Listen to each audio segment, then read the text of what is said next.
Então, eu abri já a tarefa, né? Abri hoje e vai até quinta, né? Até meia-noite. Então, o que eu quero de vocês? Basta uma pessoa da equipe mandar, né? Não precisa todos mandar. Então, um membro da equipe vai me mandar essas quatro informações. É o que eu quero. Eu quero o nome da equipe, né? Entenda aqui como se fosse o nome da empresa que está fornecendo, né? Aquele software. Quem vai fazer parte dessa equipe? Então, nome completo de vocês de até quatro pessoas, né? Nome do projeto. Então, aqui seria um nome que você vai dar para o seu projeto, nome do seu produto, do seu serviço, do que for. E uma descrição dele, né? O que eu quero na descrição? Espero que vocês consigam, de forma sucinta, explicar o que vocês vão fazer, né? Com atenção para o tipo de projeto que vocês vão fazer. Eu imagino que vocês já devem estar pensando, né, em alguns, mas como alguns pré-requisitos, né, que deva ter no projeto. Tem que ser projetos relacionados a controle de informações, né? Não pode ser só simplesmente uma página pessoal de alguém, né? Tem que ser um projeto que seja voltado para algo que consuma dados. Então, por exemplo, né? Imagine que minha mãe, alguém aqui da cidade, tem uma loja que trabalha com parte estética, né? Então, sei lá, você vai colocar todos os serviços que é provido, né, pelo essa aplicação de vocês. Aí nesse serviço a gente pode estar alterando, pode estar deletando, pode estar criando novos serviços.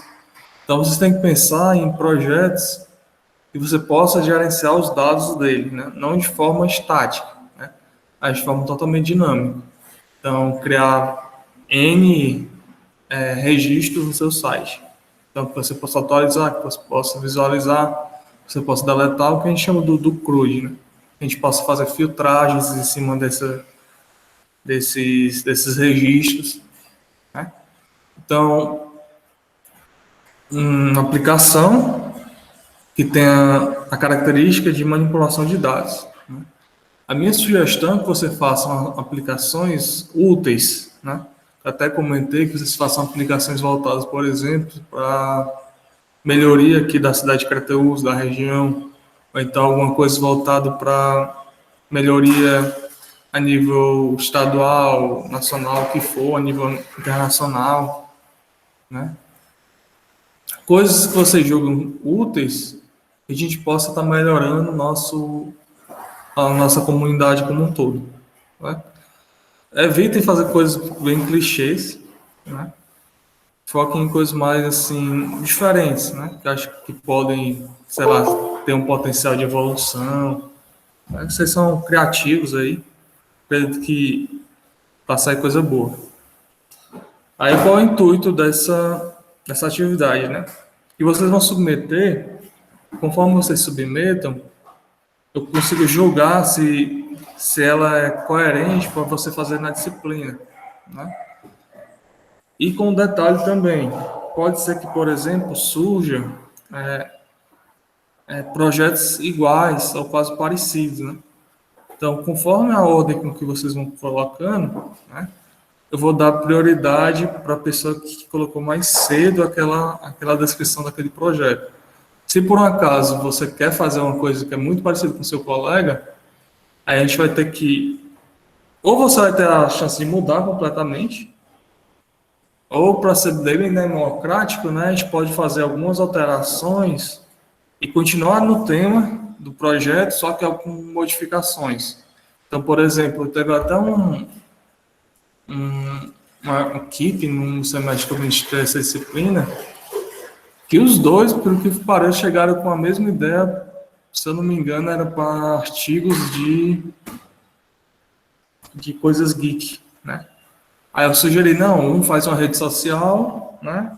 E o outro vai mais para parte de mostrar, por exemplo, uma ideia de um e-commerce de produtos geek, né? Então, podem, né? Eu sugiro que vocês foquem em criar redes sociais, coisas assim bem interessantes, né? A gente possa evoluir, certo? Pense também na parte de extensão, né, de ser útil para como um todo para a sociedade. Essa é a minha visão. Almada, Oi. mas esse é o projeto que você fala, é o projeto do semestre todo, né? Isso. É o projeto que vocês vão fazer durante todo o semestre. Não tem nada a ver com prática, né? É um projeto que sua equipe vai pensar durante todo o semestre, desenvolver, modelar, etc. Beleza? Que a partir de quinta eu já lanço, né, todas as atividades que vocês vão ter que fazer em relação ao projeto, né? O que vocês vão ter que entregar. Aí eu estabeleço uma data também, certo? Então vamos lá. Então, a aula de hoje, como eu falei, né? Aula de JavaScript. Então, o que é o JavaScript, né? O JavaScript, aqui é onde de fato entra a linguagem de programação, né? Ela é uma linguagem de programação, né? A gente chama ela, né, o pessoal chama de JS, né? JS, que é uma linguagem de programação interpretada, tá? Ela tem o intuito de prover a interação do usuário com a aplicação web. Então, é por meio dessa linguagem que a gente consegue colocar ações, né? Por exemplo, nos nossos botões, em algum elemento que a gente queira clicar, ou então algum movimento que a gente queira fazer, né? E disparar essa ação para que ou ele faça algo no front-end, ou, por exemplo, ele faça algo por debaixo dos panos, né? Que seria o Ajax, façam consultas no back-end e tragam essas informações para serem renderizadas. Então, toda a parte de regra de negócio, né? Falo do lado do front-end, você vai desenvolver com o JavaScript, né? Então, algumas validações dos seus formulários, você vai fazer por meio dessa linguagem, né? Ações que vocês queiram fazer dentro da aplicação de vocês, todas elas é por meio dessa linguagem, né? E ela é uma linguagem, né, puramente client-side, né, do lado do cliente, mas hoje ela está sendo utilizada também no back-end. Então, com a evolução do JavaScript, né, que teve nos últimos anos, né, teve um boom de frameworks e de tecnologias que foram desenvolvidas em cima dessa linguagem, né? E um deles é o do Node, né, que é uma plataforma, e que a gente vai usar até para o nossa segunda ou terceira parte da disciplina, né? E quando a gente estiver programando no lado do servidor com o Express, né? Então aqui a gente vai introduzir alguns conceitos bem básicos, né, em torno dessa linguagem, até porque é uma linguagem bem completa, né? E por isso que está tão famosa, né? Não era como está hoje, era bem renegado, até só criava algumas bibliotecas para isso, que era o jQuery.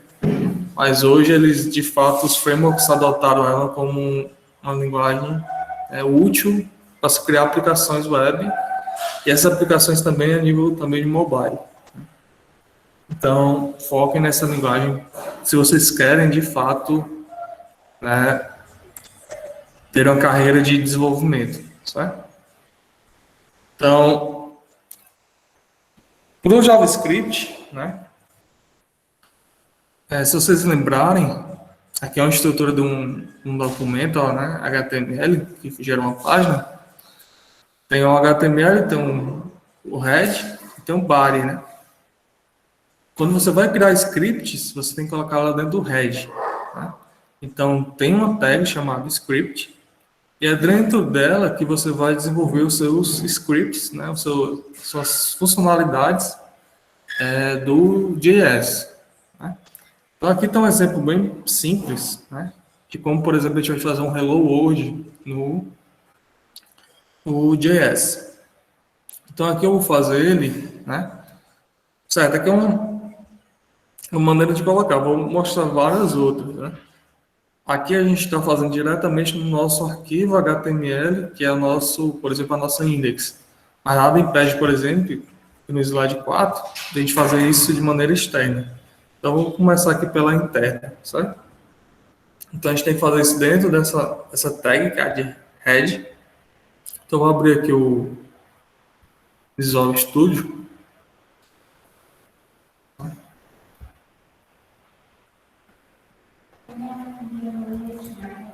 Só lembrando que aqui era a nossa estrutura básica que a gente tinha, né? Então, HTML, head e o body, e um títulozinho que eu até chamei de página do arrumado.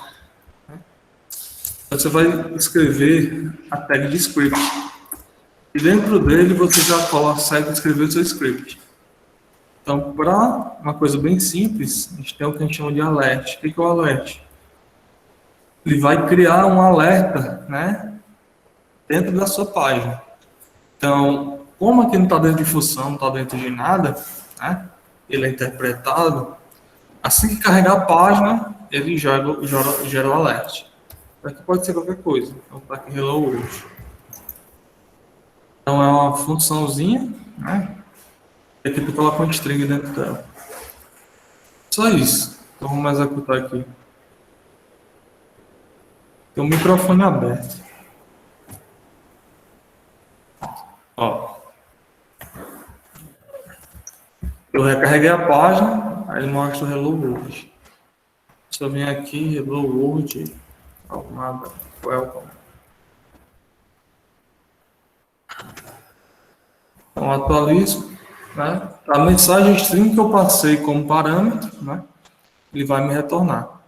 Tem até um outro detalhe aqui também dessa parte do JavaScript, né? O intuito aqui não é ensinar a linguagem de programação, até porque isso vocês já aprenderam em outra disciplina. É mostrar a linguagem que a gente vai utilizar, né, como base aqui para o desenvolvimento web. Então, não vou explicar o que é um if, o que é um for, nada disso, o que é um array.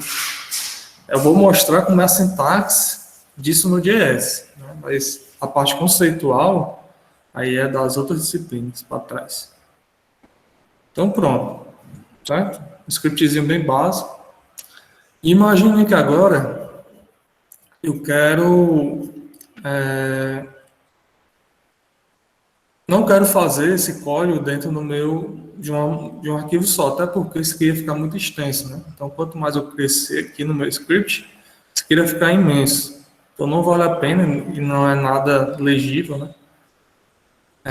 E nem recomendado que você faça isso. Então, a maneira, né, adequada, né, e sugerida de como se fazer é por meio de arquivos externos. Então, o que a gente vai fazer? A gente vai passar um caminho. Então, tem um source. Então, SRC de source. E eu passo o caminho de onde está meu script JS. Então, aqui no caso, né?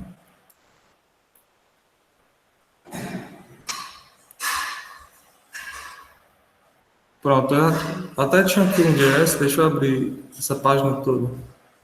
Na verdade, essa pasta. E tem coisas a mais aqui, deixa eu até excluir para não ficar tão contaminada a página. Pasta.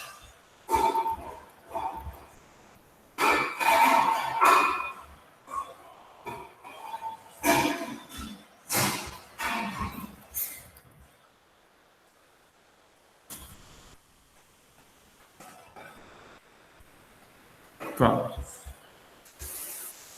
Então tá aqui nossa páginazinha web, né?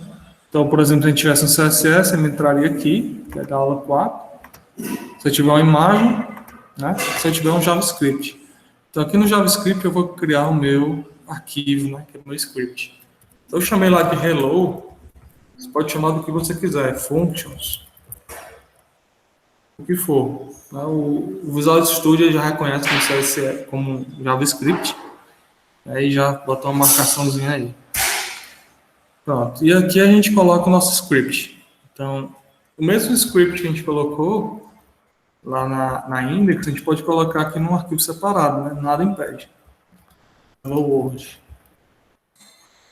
E aqui na minha index, no lugar de eu fazer tudo aqui, eu só chamo a fonte. JS Functions. Então, passo a pasta, né? Para poder entrar aqui.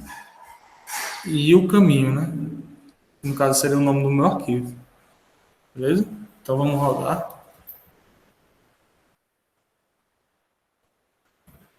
Ele funciona da mesma forma.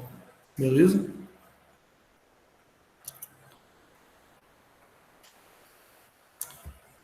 Pronto.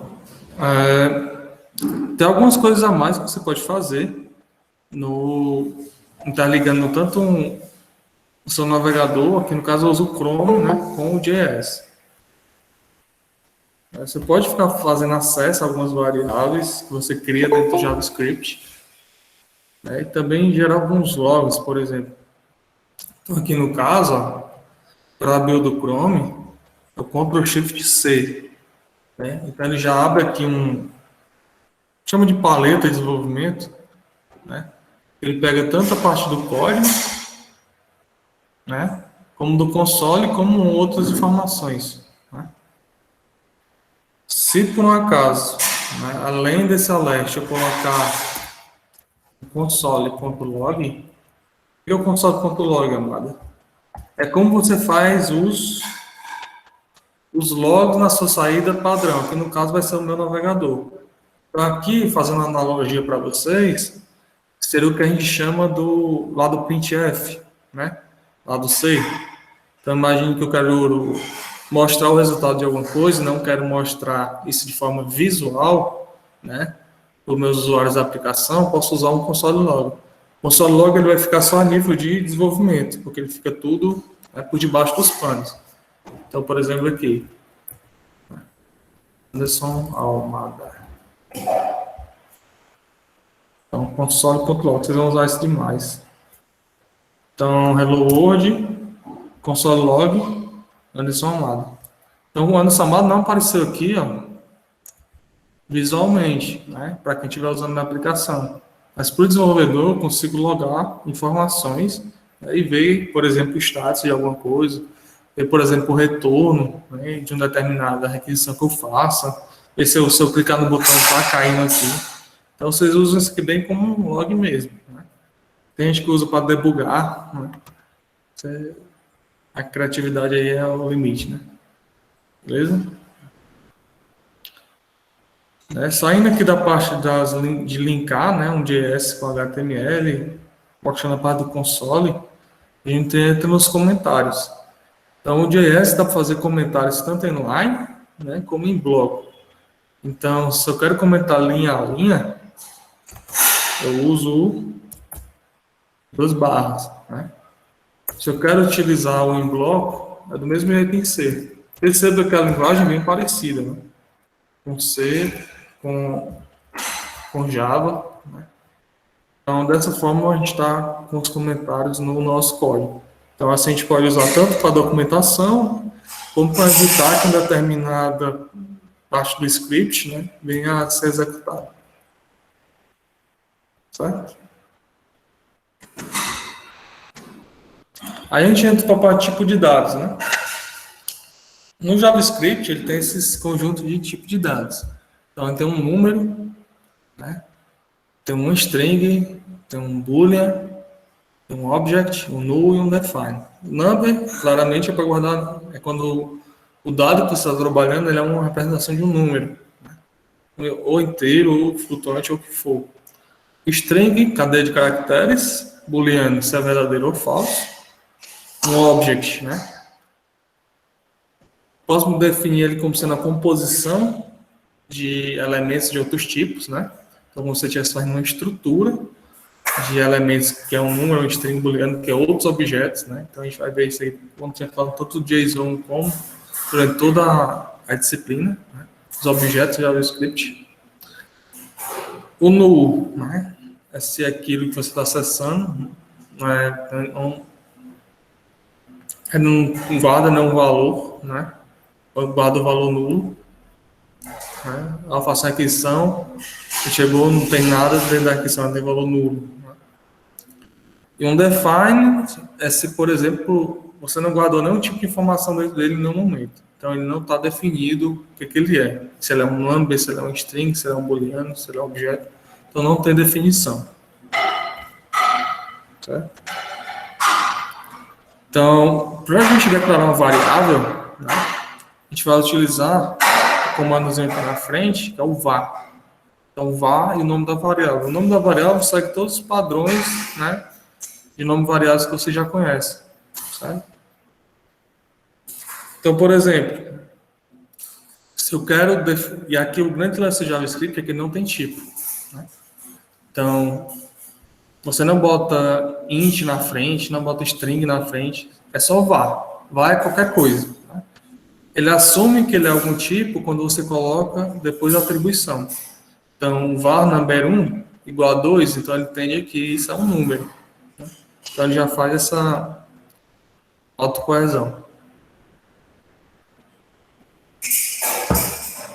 Vamos lá. Ó, então, se eu dou um var number1 igual a 2, ponto e vírgula, então ele vai ser o quê? Um inteiro. Se eu pego esse mesmo number1, né, boto 3 mais 5 mais 3, já vira um flutuante. Eu posso fazer operações matemáticas dentro dele também. Aqui, no caso, seria o módulo, né? 28 módulo 6. Então, todas as operações matemáticas que vocês viram, vocês vão conseguir fazer também no JavaScript, né? O JavaScript também ele provê uma forma de fazer coisas matemáticas. Então, tem um objeto chamado math, que tu consegue pegar, por exemplo, algumas constantes já definidas. Então, aqui o π de r ao quadrado. Se tu quer, por exemplo, fazer conversões, também existem funções no JavaScript. Então, por exemplo, se eu tenho uma string que eu recebi, né, no caso a 1, 2, 3, e eu consigo passar para ele que base que eu estou colocando, então, por exemplo, aqui 1, 2, 3, coloquei a base 10. Quando eu defino a base, né, aqui é um outro parâmetro que você pode não colocar, mas aqui no caso estou colocando, então ele entende e faz a conversão do que tiver como primeiro parâmetro para base 10. Então, por exemplo, 1, 2, 3, base 10 vai ser 1, 2, 3 também. Se eu dou um passe int, dou um string, né, na base 10 também é essa, fica 10. Se caso, por exemplo, eu escolher uma base diferente, no caso a base 2, né, 1 em 1, se eu converter de binário para decimal, 1 em 1 é 3. Então, ele também faz esse tipo de conversão. Então, por exemplo, aqui, né, um passe int,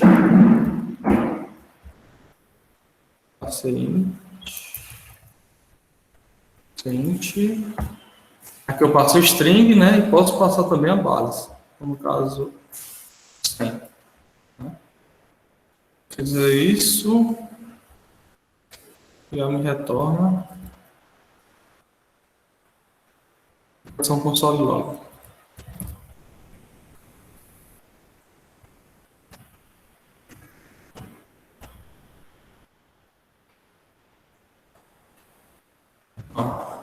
Ele vem como um número. Se ele viesse string, ele vinha com outra característica, né? Então, por exemplo, aqui também no console eu consigo fazer algumas definições que eu queira. Então, por exemplo, aqui Anderson, tá? Aqui eu estou criando, por exemplo, uma variável que eu posso testar em algum momento, tá? Então, por exemplo, se eu for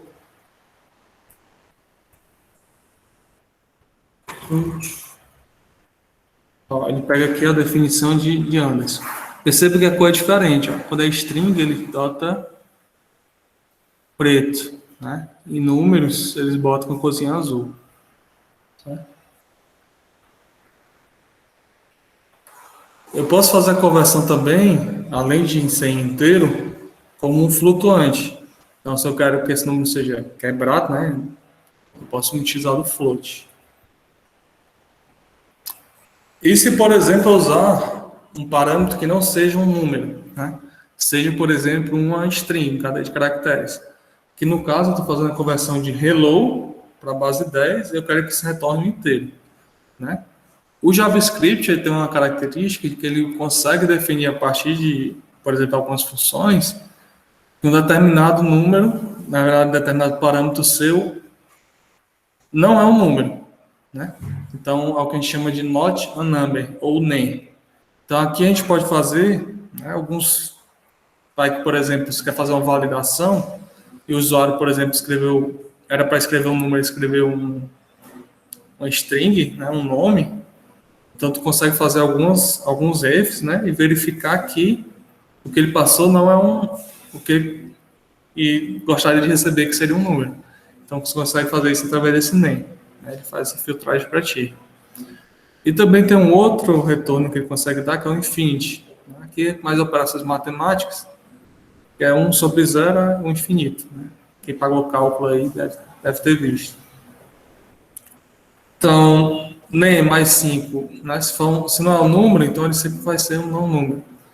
E tem uma funçãozinha de verificação, que é a que eu comentei, que é isNem, né? Então, tu verifica se é um número ou não. Para a parte de strings, aqui do JavaScript, né? Fica bem completo, tu consegue fazer muitas operações, muitas manipulações, aí tem várias funções. Então, simplesmente, tu pode pegar uma string, que tu define ela, ou pegar uma variável, né, e aplicar essas funções. Então, por exemplo, aqui, né, imagina que eu tenho aqui var number, var nome, Almada. Aqui nome, ponto, length. Se eu fizer isso, ele já me retorna a quantidade de caracteres que tem essa palavra. Vamos testar. Então tem 6. Está correto. A Almada tem 6. Eu posso pegar, por exemplo, o primeiro caractere. Então tem um share it.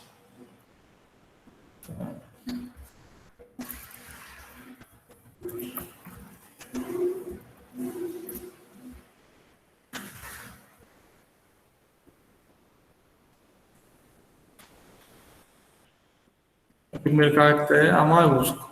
Vamos supor que eu quero o primeiro, né, e o último.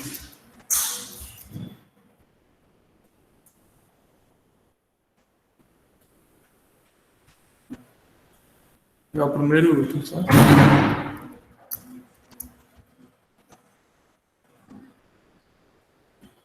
Então, o primeiro e o último. Assim sucessivamente. As manipulações são fazer conforme a necessidade de vocês. Tem uma função também chamada replace. Por exemplo, se você tem uma determinada palavra, né, quer substituir a palavra que ele achar por outra, né? No caso aqui, ó, hello world, replace hello por goodbye. Então, assim que eu aplicar, ele já faz a mudança. Ele também traz alguns que já facilita bastante, né? Quando, por exemplo, a gente trabalha com algumas verificações de nomes para verificar se está batendo no banco de dados com determinado algo que o cliente está passando. Tem gente que gosta de fazer, por exemplo, bota tudo para cima, né? Então, tudo to uppercase. Então, deixa tudo em caixa alta, ou então deixa tudo em caixa baixa. Faz o teste, né? Então, ele traz essas funções para ti. To uppercase. Aqui eu coloquei uma tabelazinha, só para ajudar vocês, mas claramente tem a documentação. Se for trabalhar com string JavaScript, tem bem mais do que isso. Eu quero concatenar duas. Quero verificar se tem um determinado match de um valor dentro dessa string. Eu quero fazer separação, split. Eu quero pegar um pedaço da string, então substring. Assim sucessivamente. Conforme a necessidade é que vocês vão, de fato, aprendendo, né, e vendo o que é necessário para vocês no projeto de vocês, nas práticas, o que for. Quando eu trabalho com Boolean, como eu falei, true ou false, né? O que é considerado falso por JavaScript? O zero, né? Se for uma string vazia, é falso. O nem é falso, null e undefined. O restante tudo é true. Né? Então, o que não for isso é true. Um número, um nome, o que for, é considerado como true. E as operações que vocês fazem é as mesmas que, por exemplo, vocês fariam em C. Então, eu quero fazer uma operação lógica, né, de algo relacional. Então, eu uso o operador I, então operador not. Aqui algumas conversões que eu coloquei, né? Então, para converter um determinado string, né, em um inteiro, em float, né? Um texto que é float num float. Aqui é mais para vocês consultarem. Aqui, por exemplo, né, consegue colocar algumas casas decimais que você queira também. Que as operações, né, as numéricas, né, ou aritméticas, então somar, subtrair, multiplicar, dividir o módulo. Atribuições que você pode fazer. Incremento, né, decremento, tanto pós-fixado como pré-fixado. Concatenações, é só usar o mais, com a string que ele já concatena, né? E ele tem a coesão de tipos. O que é a coesão de tipos? Ela inferir um tipo, né? Baseado, por exemplo, na regra de aparição dessa expressão. Então, por exemplo, aqui. Se eu pego um string, né? E o primeiro elemento é um string, e o restante dos elementos é qualquer outro tipo, que no caso são numbers, né? Ele assume tudo como sendo string. Então, aqui é string, se um string somar com um número, então as duas viram strings. Se eu pego essa string que é a soma das duas e soma com outro número, vai virar uma string. Então, aqui tudo seria uma string. Aqui no caso, ó, que até o próximo exemplo, sempre é da esquerda para a direita. 3 mais 4, 7. 7 com 5, né? Entende como ele faz a concatenação. Então, fica 75. Comparações, né? Para comparar números e strings, você pode usar o menor, menor igual, maior igual. Aí, no JavaScript, ele tem uma característica que a gente chama de igualdade e também de identidade. O que é essa igualdade, né? Você consegue comparar objetos que não têm o mesmo tipo. Então, por exemplo, aqui, né? E no caso, estou comparando um string com um string, verificando a igualdade. Eu consigo comparar, por exemplo, um número com um boolean, um número com boolean. Se você lembrar, tudo que não nem defined, nem zero, nem string vazia, ele considera como true, né? Então, aqui ele assume como true. Então, true com true, o resultado seria um true. A identidade, ela não faz essa conversão. Então, quando tu usa identidade, se você perceber que tem um igual a mais, tanto aqui para a igualdade como para a diferença, ele tem igual a mais. Quando você usa de identidade, então você verifica também o tipo. Então, por exemplo, aqui, o 1, né? Se você quer ver se ele é idêntico aqui no lado esquerdo com o lado direito, né? Aqui é um number, aqui é um boolean.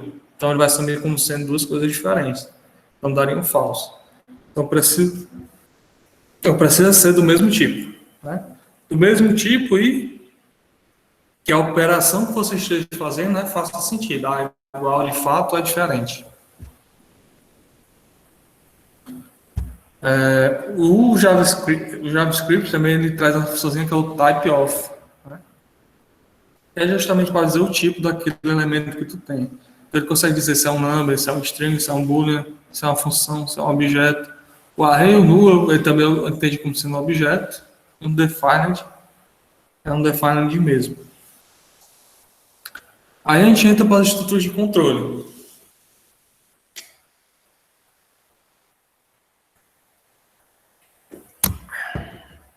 Então, por exemplo, aqui, né? Eu tenho um string name e vou fazer um if else, né? Espécie aqui do switch case para verificar a igualdade deles. Então, vamos lá. O if, né? O else e if, as estruturas do else é a mesma do C. Não tem nenhuma mudança. Inclusive tem até esse espaço aqui. Não tem, ela é idêntico, né? Eu comparo com o primeiro. Se for verdade, né? Concatena, né? Essa informação. Se não for, entra no próximo if, concatena essa. Qualquer outro caso, entra no else, né? E mostra, por exemplo, a saída. Tá bem tranquilo. If else. O while e o de while do mesmo jeito. Então, verifica que uma condição de igualdade, né? Testa aqui no início, no caso do while. E o de while testa aqui no final. Então, as mesmas estruturas de repetição. Certo? Aqui no caso tem um for, né? O for também é da mesma forma, uma característica, né? Diferente do i, do C. E o C por padrão, né? Você não conseguiria, por exemplo, criar uma variável local aqui na primeira condição, né? Na verdade, aqui na primeira parte da estrutura do for, com a criação dele. Você tem que criar fora e colocar, né? Mas quando, por exemplo, eu ministrei a disciplina de FUP, já dá para fazer essa criação. Em Java já dá. JavaScript também. Então, tu consegue criar uma variável, né, aqui que vai ser o teu controle do teu laço, né? Colocar a condição de parada aqui no meio e aqui no posterior tu coloca como ela vai ser incrementado o passo, né? E no caso, né, de 0 até menor do que 5, incrementando 1. Né? Então, rodar 5 vezes. Perceba que a estrutura é idêntica. Né?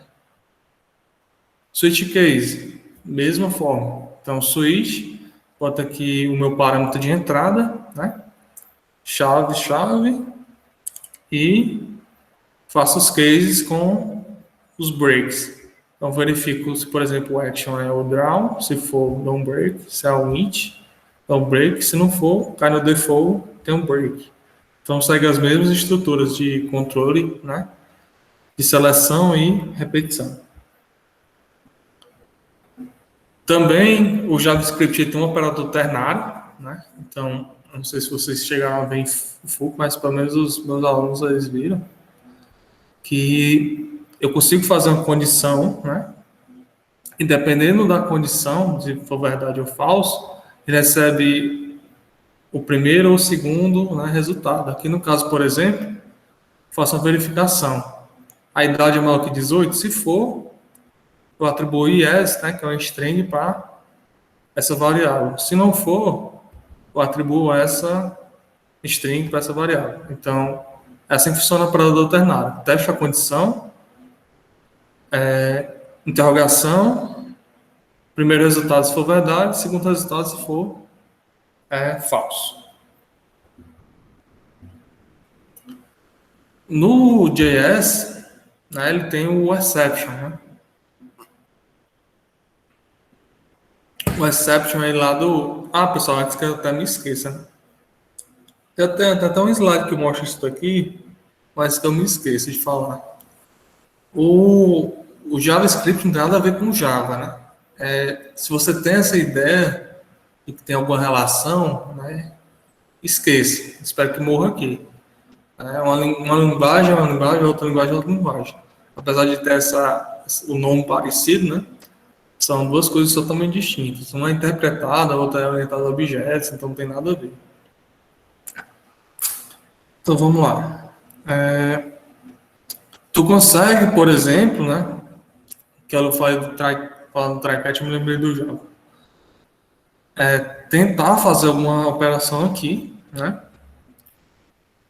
Sem que dê nenhum tipo de erro. Então, por exemplo, algum erro de invasão de um array, por exemplo, até a posição 5, você botou a posição 1000, então você vai invadir uma posição que não existe naquele array. Então ele vai dar o quê? Uma exceção. Então você tem os blocos de try-catch, né, para você tentar fazer um bloco, senão, né, no catch aquele capturou o erro, né, você fazer algum tipo de tratamento. Né. Do mesmo jeito que tem um try-catch, tem um file, né, no caso, por exemplo, ou se for try ou se for catch, ele vai cair no final do mesmo jeito, né? E tu consegue fazer também alguma operação. Finalizando esses tipos, a gente entra no objeto, né? Os objetos no JavaScript, eles são bem importantes, porque eles lembram totalmente a ideia dos JSON, que são os dados que vão ser trafegados, né? Que são trafegados nas APIs. Né? O objeto no JavaScript, basicamente, é um conjunto de pares chave e valor, né? Não sei quem já pagou o banco de dados, mas seria, por exemplo, uma tupla, né? Que segue a ideia do campo, é um valor daquele campo, né? Correspondente. Então, tem até um cara aí que entrou. Eu esqueci de colocar, deixa eu colocar para vocês. Quem quiser também acessar o slide.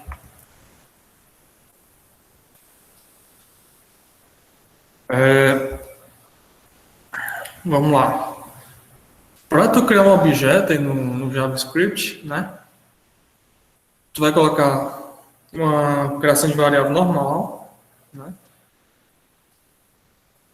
Igual, né? New object. Esse new object aqui não tem nada a ver com a do Java, certo? É um padrão aqui de criação do JavaScript, né?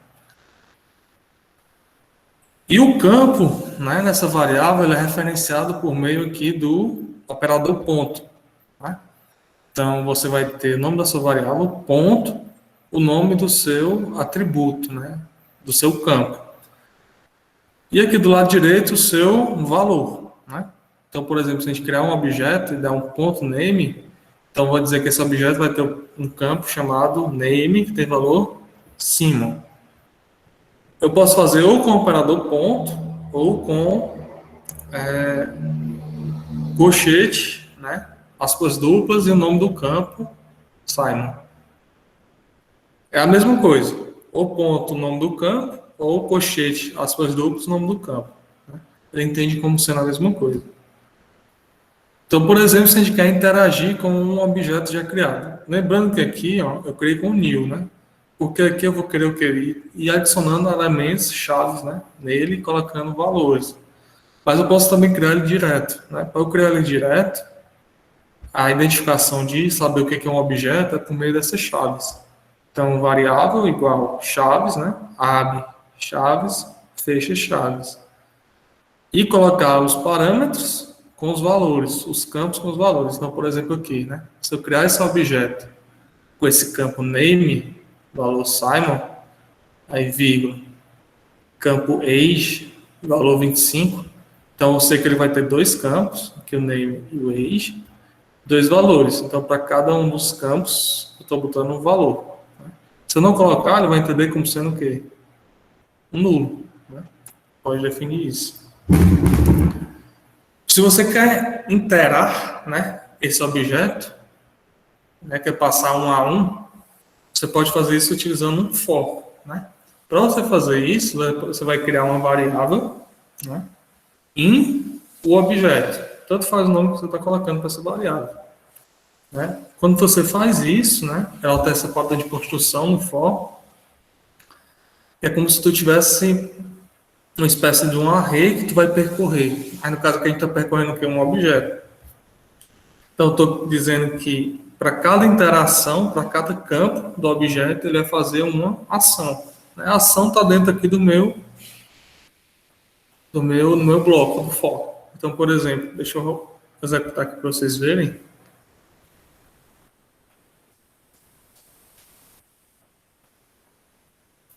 Vamos lá.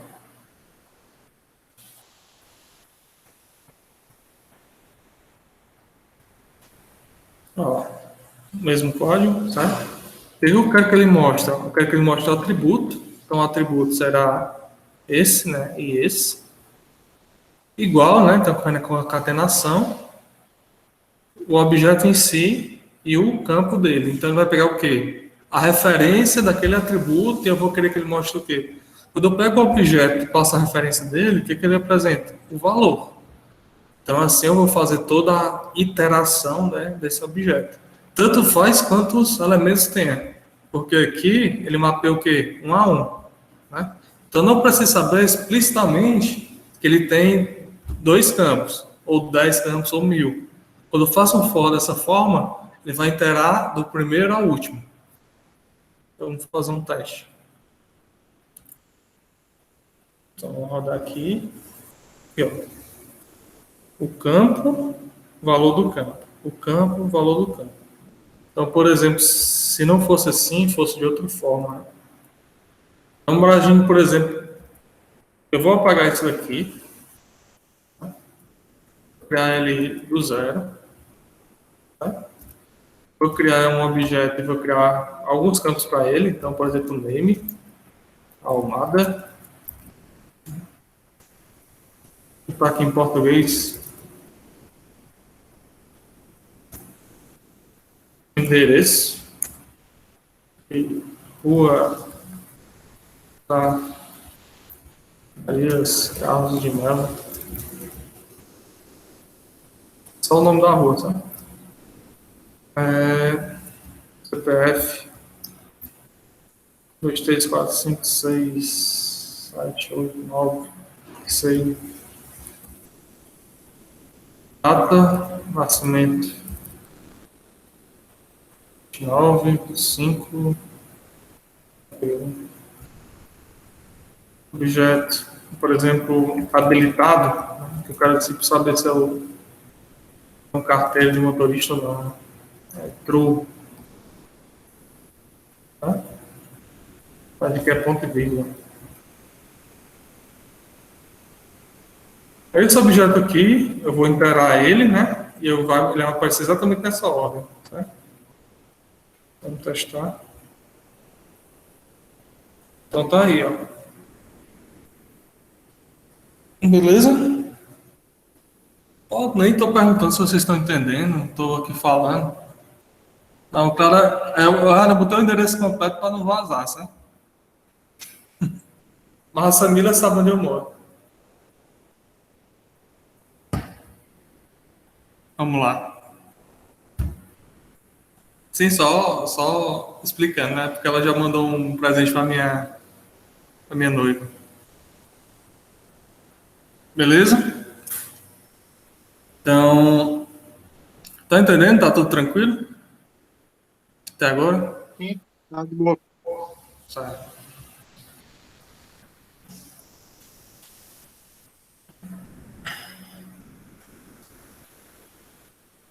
Pronto, aqui morreu os objetos, certo? Então, lembrando, você pode fazer esse 3 bem aqui.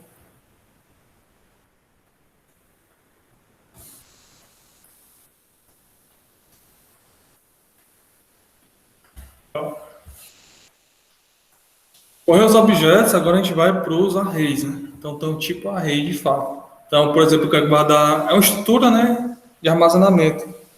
Para a gente guardar tudo isso de forma estruturada. Então, a sintaxe aqui, né, é utilizando os colchetes. Então, vamos lá. Então, vou apagar aqui.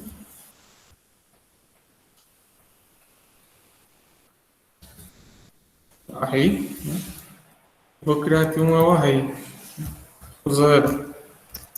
Então, 1. Posso guardar uma outra coisa aqui.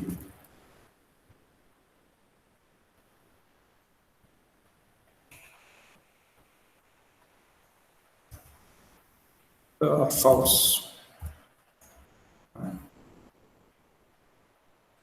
E ele vai funcionar da mesma forma. Então, deixa eu até fazer aqui um teste, né? Se eu faço mentiroso. Então, ó, tá aqui os 3 índices, né? Com os 3 valores. É 0, bateu certinho. Então, os índices com os valores. Beleza? Então, cada um dos elementos você pode guardar o valor que você quiser. Não precisa ser tudo número, tudo booleano, tudo string, né? Você guarda o valor que você quiser. O grande lance do JavaScript é que ele te permite essa flexibilidade. Não fica com as coisas bem muito engessadas. Você consegue manipular vários tipos de elementos, vários tipos de objetos, né? Sem seguir um padrão. Aqui, por exemplo, eu fiz uma interação, na verdade, seguindo um padrão. Então, por exemplo, aqui eu faço um for, do jeito que eu fiz lá para o objeto, eu faço com um array, eu consigo saber todos os elementos que estão no meu array do meu objeto. Essa dinamicidade dele, né, essa coisa bem dinâmica dele, é bem interessante, é por isso que ele é bastante utilizado. Além disso, eu consigo fazer algumas funções aqui no meu, ele tem funções do próprio array, né? Então, por exemplo, para não esquecer. Eu consigo saber o tamanho desse array. Tá? Aqui, ó, tem 3 elementos. Então, tem várias coisas que você pode fazer também. Tem várias operações. Da mesma forma da string, tem várias operações.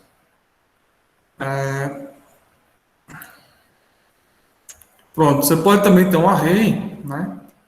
E tanto faz, por exemplo, quantos elementos você tiver. Você pode colocar, utilizando uma função chamada push, né? É como se fosse aqui a mesma ideia aqui da pilha, né? Você vai colocando, né, elementos. Então, por exemplo, aqui, eu não preciso saber qual é o próximo index. Eu posso chegar aqui, ao objeto, ponto push, e botar o elemento, sei lá, Almada. Ele vai entender e vai colocar ele na posição 3, né? E o objeto. Do mesmo jeito que tem um push, também tem um pop, né? Então ele remove o último elemento. O elemento que está acima. Posso fazer a interação de duas formas, né? Ou da forma que eu mostrei aqui para o objeto, né? Que já mostrei essa forma aqui. Ou pegando o tamanho do array e fazendo a interação dentro dele. Essas duas formas. O array ele traz algumas particularidades, ele traz muitas funções, né? E uma delas, que é bem útil, né? Quando você está trabalhando com arrays, quando você está trabalhando com JavaScript, é o de filter. Né? Você tem o seu array, com vários elementos lá que estão criados, né? E você consegue fazer uma filtragem de elementos dado uma determinada condição. Então, por exemplo, aqui, né? Eu tenho essas idades, né, de várias pessoas, por exemplo, né? E eu criei uma função. Até já adianta aqui, por exemplo, criação de função. Para fazer a criação da função, você utiliza a palavra functions, né? Aqui é o nome da função, e aqui, por exemplo, é um parâmetro, né? Ele tem um return, né? Dado esse parâmetro, ele verifica se é maior ou igual a 18. Se for, faça alguma ação. Quando eu uso o filtro, né, eu posso pegar esse array, passar um ponto filter, né? Então ele entende que tem que fazer uma filtragem. E eu passo a filtragem que eu quero. A filtragem que eu quero é pegar todos os elementos que são maiores ou igual a 18. Então, dado que eu faço essa filtragem, né, ele me retorna um novo array com apenas os elementos que são de interesse para mim. No caso aqui, para mim, ele retornaria apenas 32, 33 e 40. Ele morreria como 16. Vamos testar. E isso aqui, claramente, é um exemplo para checar se é adulto, né? Tanto faz a função que você esteja querendo aqui. Me dê todos os elementos que começam com A. Então, você consegue, por exemplo, fazer uma verificação aqui e fazer o tratamento que você quiser, né? A regra de negócio que você quiser dentro dessa função. Então, vamos testar.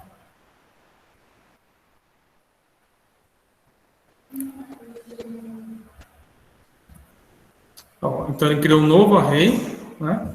Perceba que ele tem 3 elementos, agora não mais 4, com apenas os elementos do nosso interesse. Então, são só aqueles que eu comentei que são maiores ou igual a 18. Certo? Além do filter, eu tenho uma funcionalidade também no array, que é a de map. O que o map faz? Ele aplica uma função em cima de um array que você já tenha. Então, por exemplo, eu quero criar uma nova função aqui nesse caso, né? Na verdade, eu quero criar um novo array que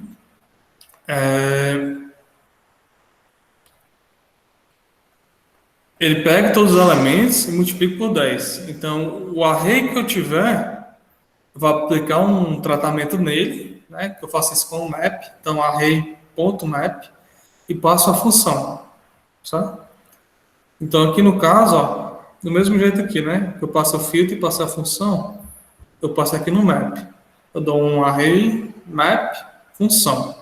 Essa função, ela aplica o quê? Pega cada um dos elementos, um a um, e aplica, né, o que eu quiser, o tratamento que eu quiser. Vamos testar. Vou pegar o que ele já está lá, vou aplicar uma em cima da outra aqui. Vou pegar o wages.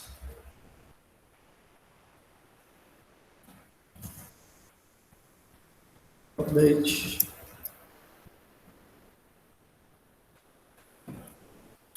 Tá?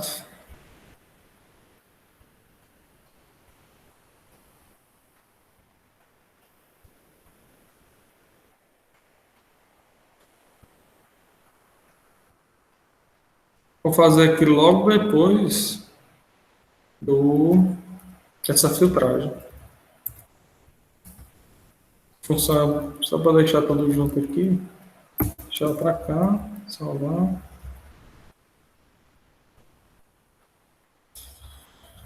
Ele vai fazer a primeira filtragem, né? Filtrei aqui todos os elementos que são maiores do que 18. Depois disso, eu vou aplicar um map, que ele vai pegar cada um dos elementos e multiplicar por 10 e vou mostrar, né, esses valores aqui. Só para manter o padrão, deixa eu colocar assim.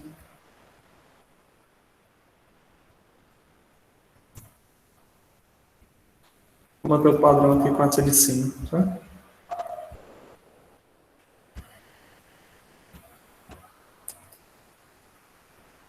Então, ó, pegou cada um dos elementos, né, e aplicou aqui a operação.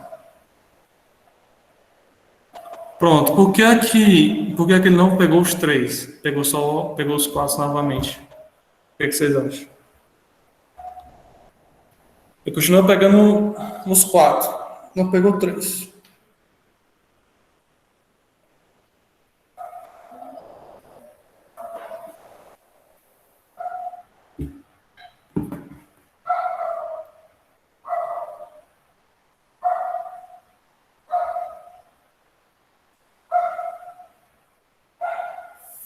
E aí?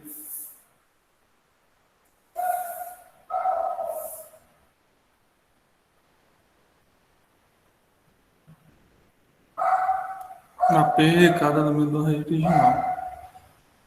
Pronto, por que ele não pega 3 aqui, né? Na verdade aqui. Porque aqui não foi guardado a referência, né?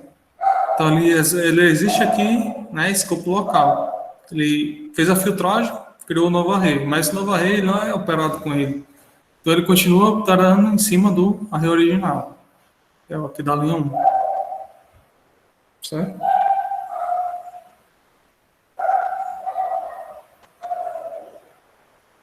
Beleza? Então, são duas funções bem simples, né? Mas extremamente poderosas. Perceba que você pode ter uma revisão complexa lá e aplicar o tratamento que você quiser. Da mesma forma, eu tenho um elemento lá, que eu tenho vários arrays que precisam ser modificados, tacar um mapzão desse aí e ele vai alterar todo mundo. Né? Eu quero que todos os elementos sejam caixa alta, então eu posso pegar tudinho e aplicar essa funcionalidade. Então tem uma série de vantagens quando se trabalha com arrays. E aqui são só duas, né? Tem várias. A gente entra para as funções, que eu já mostrei um pouquinho, né? Então é function, nome da função, os parâmetros. Perceba que não precisa passar tipo, até porque não tem tipo, né? Aqui no JavaScript. Então, x, y, faço uma operação, retorno. Então, bem simples. Ele tem uma característica interessante aqui no JavaScript, que, por exemplo, você não precisa dizer a quantidade de parâmetros. Né? Ele é, como eu falei, ele é dinâmico. Né? Então, existe, né, uma instrução aqui no JavaScript, que é o arguments. Independente da quantidade de parâmetros que tu passe, né, tu consegue manipular todos eles, né, dentro da função.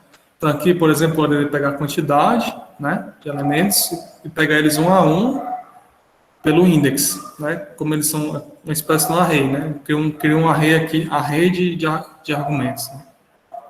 Então aqui você pode fazer as operações que você quiser. Chamando até aqui de objeto argumentos. Tem o que a gente chama também de funções anônimas. Né? Não preciso, por exemplo, dar um nome para a função. Eu posso pegar o retorno dela, né, e atribuir uma determinada variável. E essa variável ela assume o papel de função. Então, em nenhum momento aqui eu estou dando nome para ela. Só que, por exemplo, quando eu gero a igualdade, né, de atribuição para ela, isso aqui vira uma função. Né? Então, papel de função. Então, como eu falei lá na parte do Java, né? O JavaScript não é Java, então ele não possui essa idade de classe. Né?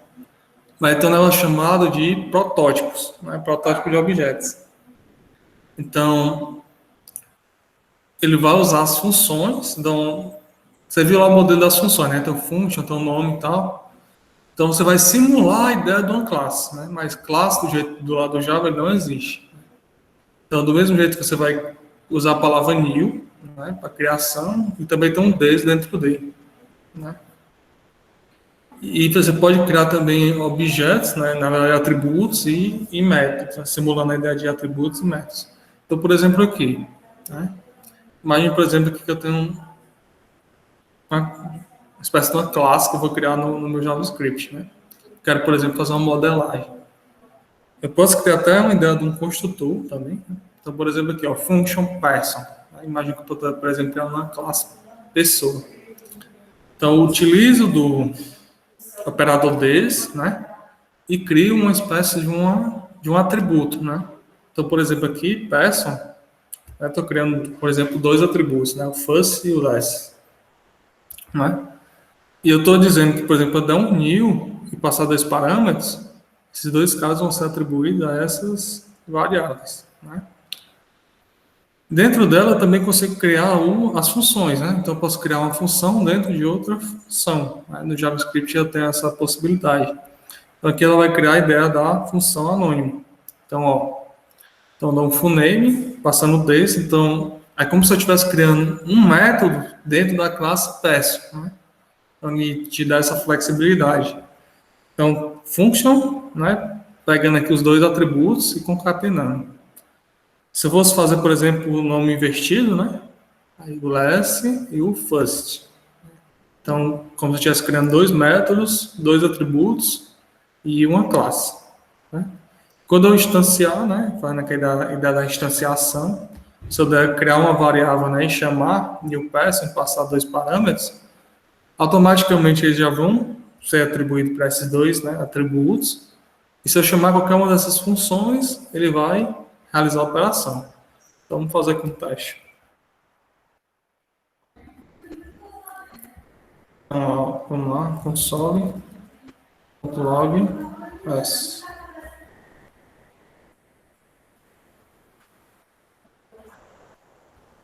Vamos testar aqui, né? Ó, ele criou uma espécie de um objeto, né? E ele criou aqui, ó, os campos first, né? O last, tá aqui ele. Eu nem sei se dá para vocês verem direitinho. Deixa eu aumentar aqui. Então, person, né, que é o tipo, aí first, last, as duas funções. Claramente não tem nada dentro delas, até porque elas são só funções. Então, ele só faz o que? A descrição delas. E esse F eu vou mostrar que é uma função mesmo. Sabe? Então, posso fazer o seguinte. Como são funções, então posso dar um as, ponto, full name, né? Então, se eu rodar aqui, ó, leme, né? Kilmes, que foram os parâmetros que eu passei aqui. Só parar aqui, não sei nem quem são esses caras. Anderson Malder. É? Posso também, por exemplo, pegar aqui o s, ponto, o name reverse. E pegar aqui, ó, Anderson Malder. Perceba que ele é um string, ó. Tá?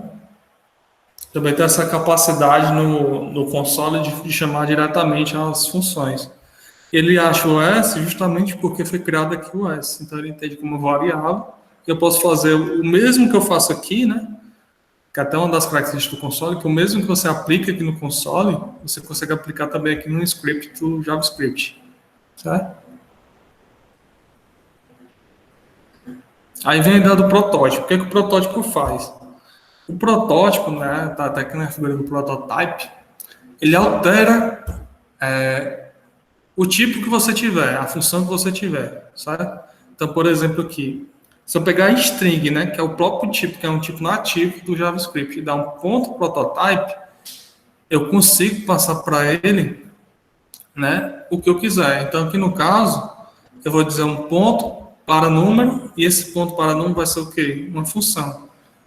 Então, toda string que eu utilizar ela e pegar e passar um ponto para número, vai existir a partir desse momento. Eu só consigo isso por meio do prototype. Então, é um artifício a mais que o JavaScript fornece para a gente, que em tempo de execução, a gente consiga dar mais dinamismo, né, em objetos que a gente tenha, que a gente queira fazer. Então, por exemplo, aqui eu estou alterando algo nativo. Né? Então, por exemplo, deixa eu rodar aqui só para vocês verem. Ó, o próprio string, então qualquer string, aqui no caso 1, é uma string, ponto. Lembrando que tem o que? Length, charest, split, o que for. Só que agora ele tem uma clara a mais, que é um paranúmero que vem do prototype. Então, estou adicionando uma característica a mais nesse tipo aqui. Então, todas as strings agora têm um paranúmero, certo? Então, o que ele vai fazer? Ele vai testar, né, a própria string, então está aqui this, então testa ela própria, se ela é igual a 1. Se for, retorna 1. Se não, não retorna nada. Vamos testar. Então, está correto. Então, por exemplo, aqui, né? Almada, ponto para número. É uma função. Undefined. Certo? Beleza? Então, todos aqui. Então, retornou nada. Mesmo jeito aqui, ó, não foi definido. Se eu der aqui um else, né, qualquer outro caso,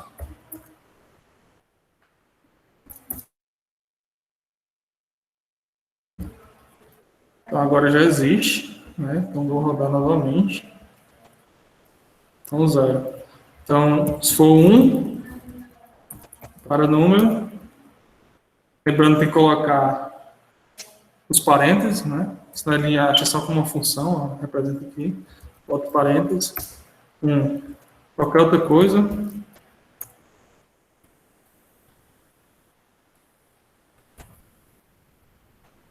0.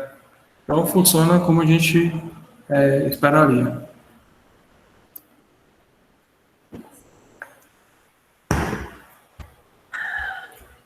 Aqui eu fiz com string, né? Nada impede, por exemplo, de eu fazer com uma que a gente está criando.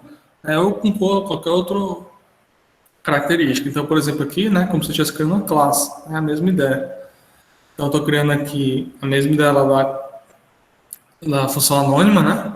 Então, var pessoa, function nome e-mail. Tem aqui um processamentozinho. Eu estou dizendo um prototype ponto e-mail. Então, o que eu estou dizendo com isso? E todas as pessoas, né, agora vão ter uma espécie de um atributo, né, uma variável chamada e-mail. Lembrando que aqui, ó, só tem nome, né? E o e-mail era passado como parâmetro. Então, pega o e-mail, né, que ele só criava nesse instante aqui, só se tivesse, né? E agora vai ser contato@ufc.br. Então, se eu passar, né, e criar, por exemplo, uma variável chamada Ricardo, né, e não passar parâmetro, né, que é esse caso aqui, eu não estou passando parâmetro, então ele só ia ter um nome. Só que agora, como eu estou passando prototype e-mail, então ele vai ter nome e e-mail. Então vai ser um e-mail default, né, e-mail padrão. Então, por exemplo, aqui se eu mostrar, ele vai aparecer contato@ufc.br. Se eu passar nome e e-mail, né, então ele entende como isso aqui não é mais nulo, né, então ele cai aqui nesse if e passa e cria um e-mail também como uma espécie de um atributo. Então ele vai ter agora, se eu mostrar João ponto e-mail, ele vai passar o parâmetro que eu passei como parâmetro construtor, né? Vai mostrar que eu passei como parâmetro construtor. E assim é o grande lance do protótipo, né? A capacidade dele de alterar, né, o que ele quiser como função. Seja ela criar um atributo, né, entre aspas, seja ela criar uma função. Então você consegue ter esse poder, né, de manipulação.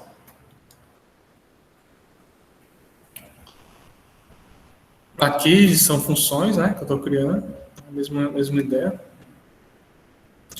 Aí onde vem uma das partes mais interessantes dessa aula de hoje, né, que é o DOM. Não sei quem já ouviu falar no DOM, mas é o Document Object Model. Né? Só basicamente o DOM é o que faz tudo o que a gente vê de dinâmico nos nossos sites. Né?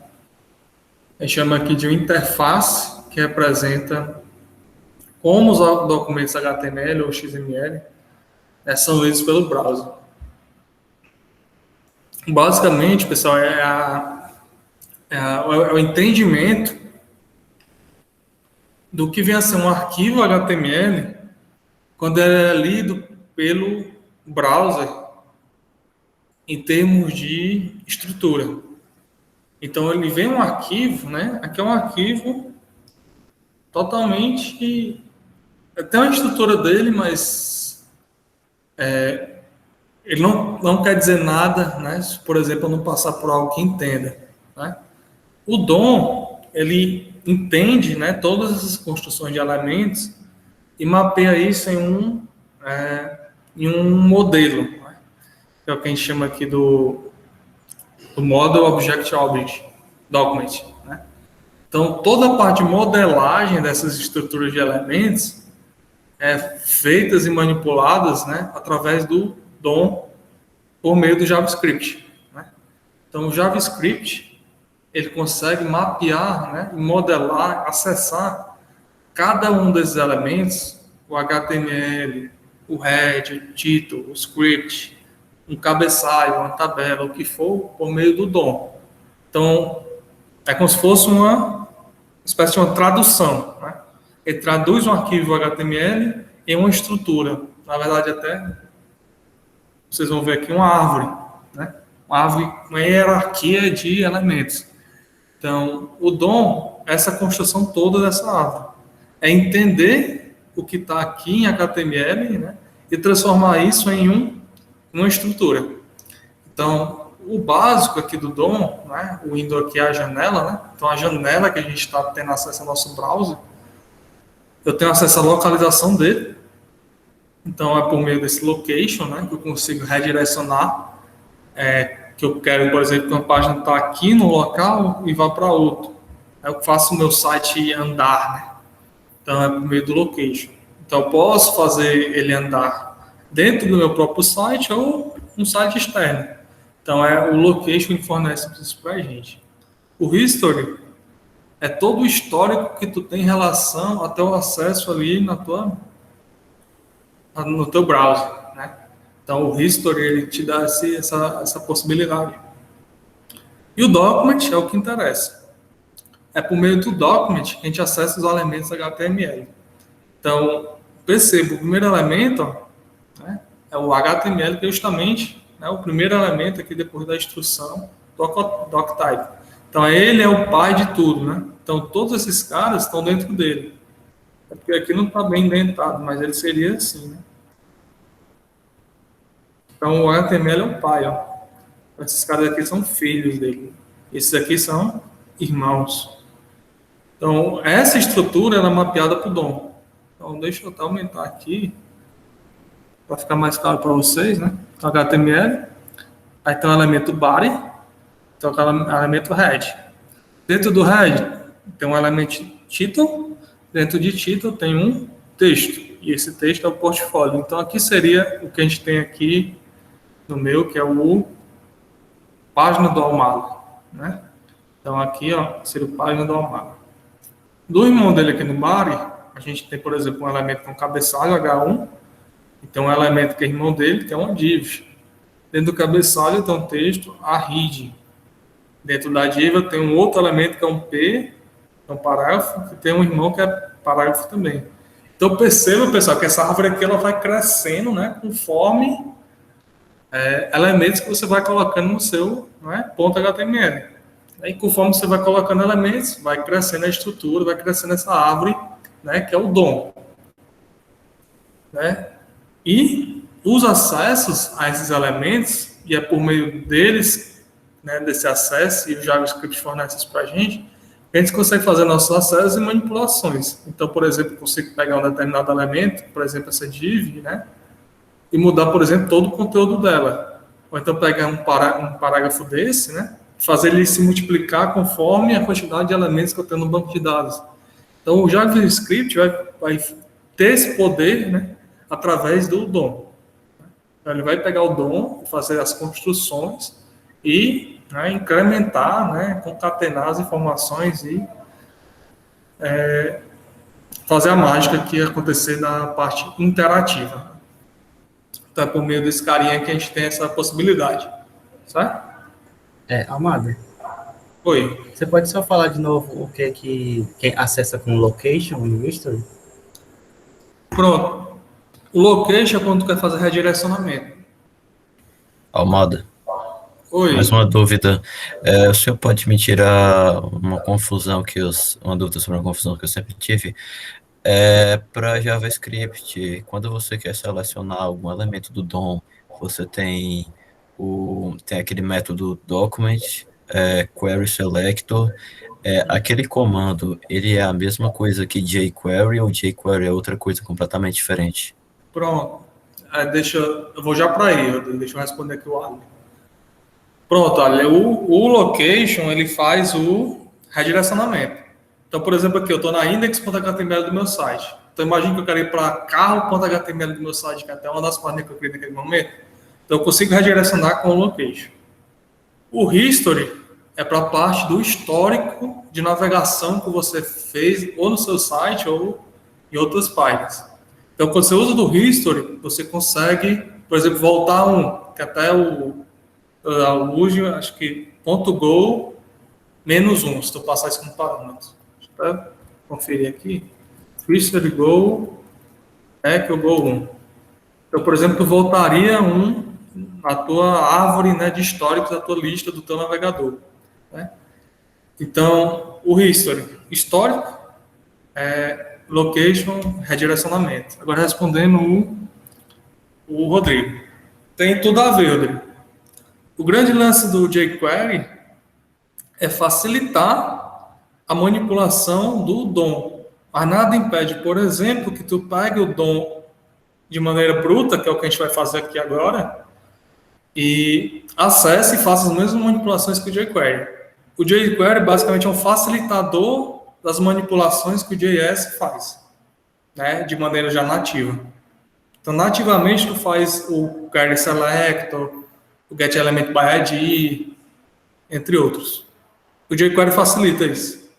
Mas o que exatamente é o jQuery? É uma extensão, alguma É coisa uma a mais? biblioteca. Uhum. Mas como assim ele facilita se você já tem o Select Query, o Query Selector, que já é muito conveniente, o que ele faz de melhor do que isso? Deixa eu ver uns exemplos do jQuery, né? Tu já consegue, por exemplo, pegar algumas coisas mais direcionadas para o elemento e, por exemplo, fazer múltiplas ações em cima dele. Com o jQuery tu já consegue fazer. Tem algumas coisas que ela é um pouco mais amarrado quando tu pega ele sendo mais bruto, como é feito no JS. Entende? O jQuery ele vem para facilitar. Da mesma forma que, por exemplo, a gente vai criar uma página com o Vue. Né? Dá para fazer a página interativa e tudo mais com o JS puro. Né?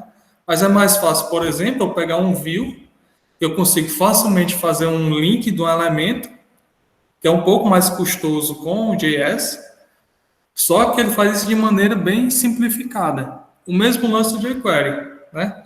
Ele faz aquela interação, aquele match, né, do elemento com o código de maneira um pouco mais ameno, assim, em termos de dificuldade, do que eu faria, por exemplo, no JS. Né? É o grande lance por isso que são feitas bibliotecas. Né? É a mesma coisa, por exemplo, que tu me perguntar, Almada, para que eu estou usando uma determinada função aqui que faça o cálculo sei lá, o cálculo do diâmetro aqui dessa região, né? Ou então algo que está relacionado, por exemplo, lá com o raio da Terra. É justamente para facilitar a vida da gente. É por isso que a gente usa a biblioteca de terceiros. O jQuery, ele vem nesse sentido, né? De ser uma biblioteca capaz de facilitar esses acessos que outra hora seria difícil de fazer com o JS, entende? O mesmo lance do Vue, que é o mesmo lance do React, o mesmo lance do Angular, né? São caras que são paralelos, né? Em termos de facilitar a vida do desenvolvedor quando está fazendo essas operações interativas. Almada, e o Ajax também, no caso, é na mesma linhagem do Query, né? jQuery. Não, o Ajax, na verdade, ele é uma tecnologia, né, do JavaScript e outras tecnologias, que você consegue fazer requisições no servidor, né? De tal forma que isso pode ser síncrono ou assíncrono, mas a ideia dele é que seja assíncrono. Então, eu consigo, não preciso parar o que eu estiver fazendo no meu front-end, consigo consultar o meu back-end e trazer aquelas informações. Quando tu usa o jQuery, tu tem essa facilidade do mesmo jeito, quase a mesma pergunta do Rodrigo. Tu pega o jQuery e vai facilitar essa operação de requisição de maneira assíncrona, né? Então, tu não precisa usar o JavaScript puro. Com o JavaScript puro, tu consegue fazer isso também, né? Então, com o JavaScript, tu consegue operar em Ajax, né? Só que se tu for ver o código, é enorme, né? Tu consegue fazer todas as operações, um post, um get, pegar um dado, fazer a manipulação, verificar o retorno, tu consegue.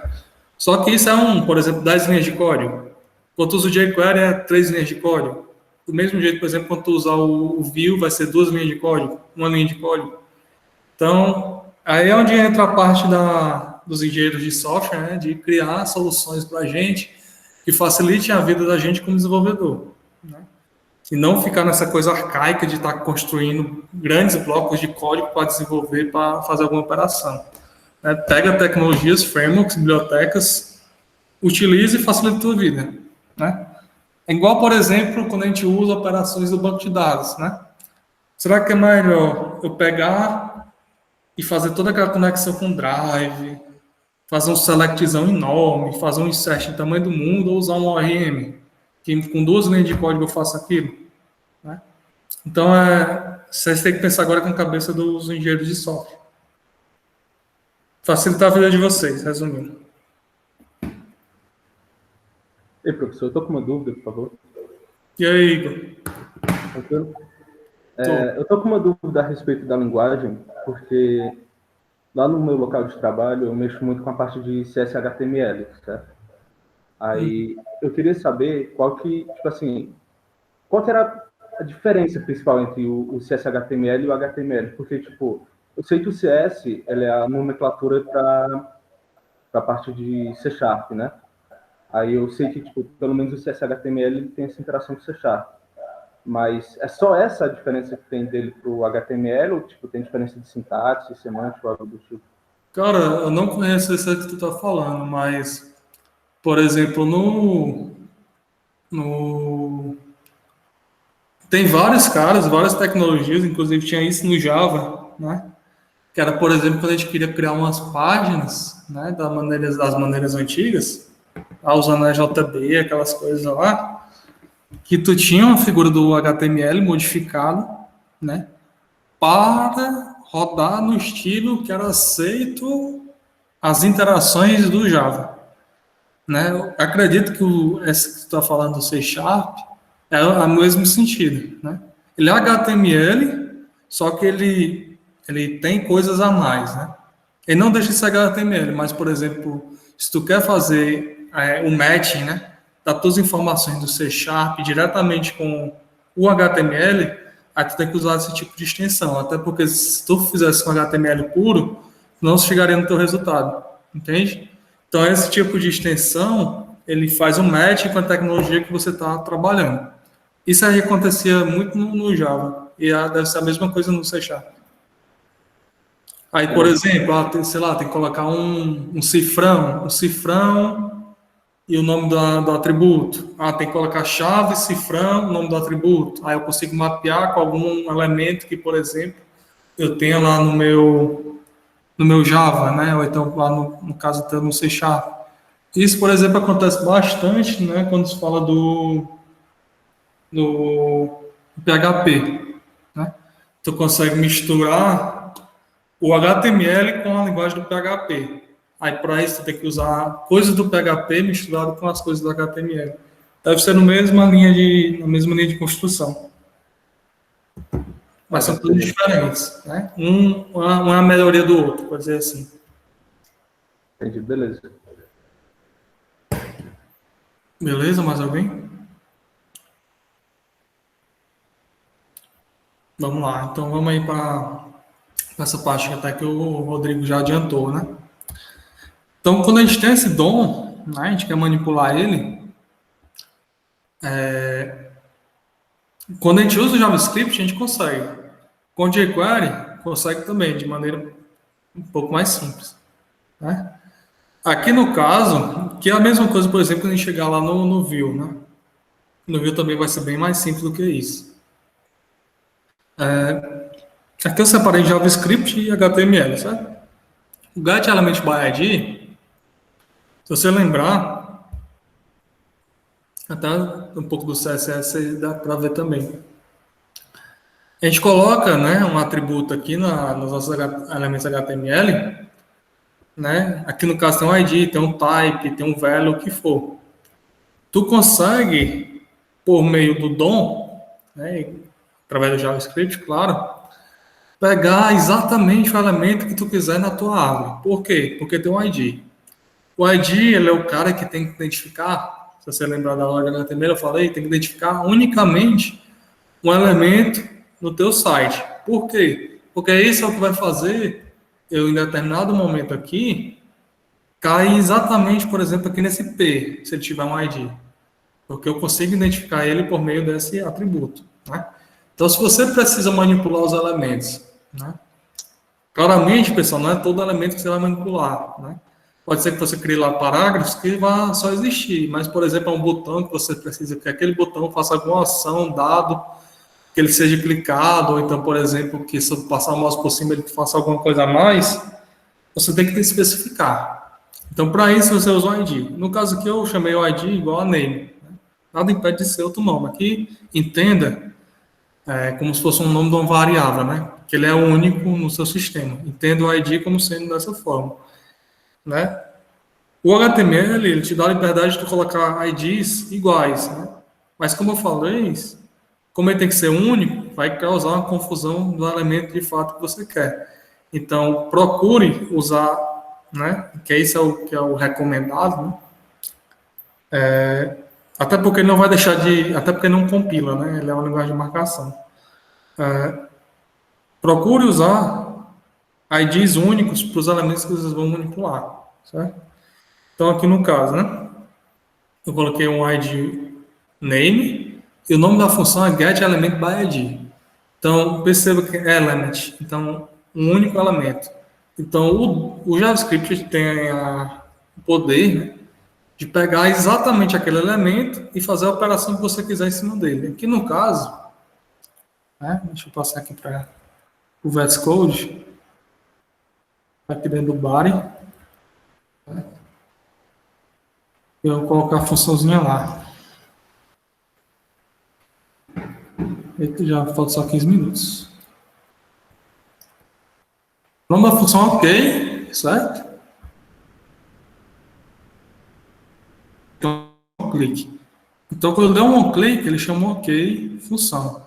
Isso aqui função está aqui, certo? Quando ele for executado, ele vai criar uma variável, mais start.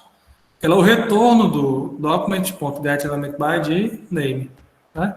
Então, ele vai pegar exatamente o que? Esse campo aqui. Então, ele vai pegar o campo, o elemento todo da árvore do DOM. E esse elemento todo é um input, certo? Então, todo esse input ele vai ser guardado aqui. E o que eu quero que ele mostre no alert? O value do input, né? Então, se tiver um valor, né, ele vai recuperar. Então, vamos lá. Salvou tudo, certo. Então, o que eu tenho aqui agora, né? Um campo, um OK. O que o OK faz? Pega o alert e o conteúdo dele. Então, vamos supor aqui que é a Almada. OK. Então, eu pego exatamente o valor que está dentro daquele input que eu especifiquei. Certo? Beleza? Então, é bem tranquilo. E poderoso. O document também ele tem acesso a uma função chamada elements, getElementsByClassName, né? Então, quando, por exemplo, a gente usa do CSS. Então, se a gente quer, por exemplo, que determinados elementos que têm a mesma classe, né, eu faço algum tipo de manipulação, perceba que aqui, pessoal, estou pegando só um value, né, e mostrando alert. Nada impede, por exemplo, de eu pegar esse value e aplicar um if else e verificar, por exemplo, se esses valores são maiores do que 3. Aqui você brinca conforme for a necessidade, certo? O getElementByClassName, você vê elements. Então ele pega o quê? Um array. Então aqui no caso, ó, eu vou passar o nome da classe como parâmetro. Aqui no caso, tem dois inputs. Então dois inputs com classe container. Então ele vai pegar os dois elementos. Então eu vou diferenciar um do outro, se eu quiser, né? Ou fazer, por exemplo, uma varredura, como eu fiz lá no for, né? Aqui no caso eu vou utilizar o quê? Um especificador do elemento. No caso aqui eu especifico ele pelo name, né? O name também ele também consegue ter essa possibilidade de especificação, não como ID, né? Para outro tipo de especificação. Aqui no caso, ó, eu peguei o array, né? E vou trazer aqui o elemento que tenha name e idade, ou então name e peso. Certo? Então deixa eu só mostrar aqui para vocês. Vou colocar esse cara aqui a mais. Né? Funçãozinha diferente. Aqui o P2. P2. No lugar de OK, chama OK2. Vou testar. São esses dois caras aqui, né? Então, UFC, Deus. Eu pego o primeiro, né? Se eu quiser, por exemplo, ele pega o segundo. Peso. Deus. Nada impede, por exemplo, de, como eu falei, né, fazer uma varredura de todos os elementos e aplicar qualquer lógica. Né? Ele também te dá uma funcionalidade, pessoal, de pegar todos os elementos baseado na tag. Né? Então, por exemplo, eu tenho vários botões, então pegar esses elementos botões.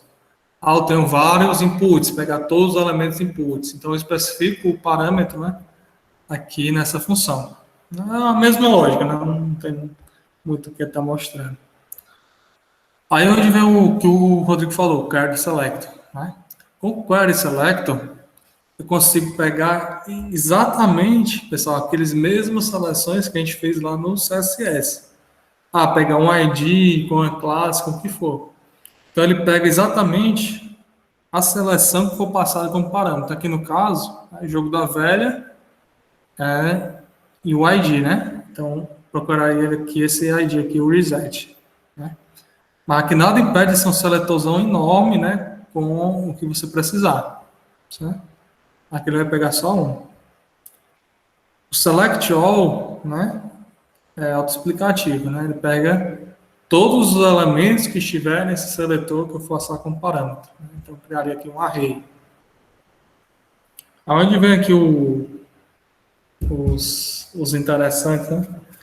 Que é onde vai ser a prática de vocês, que no máximo amanhã eu coloco lá no sistema. A primeira prática.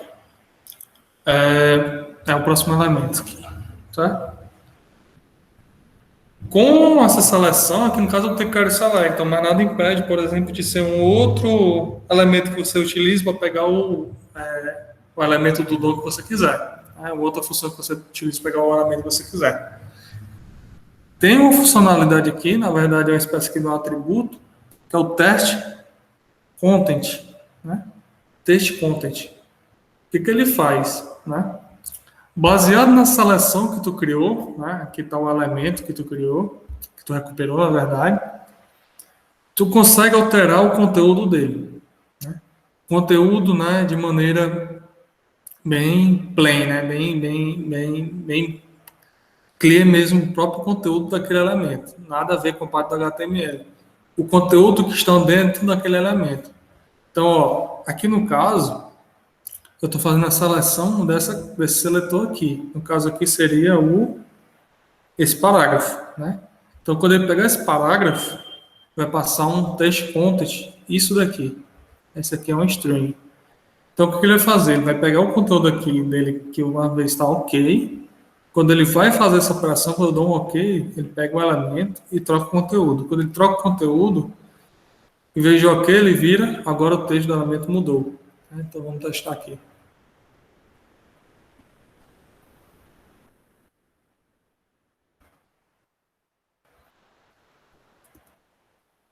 É só esse parágrafo aqui mesmo.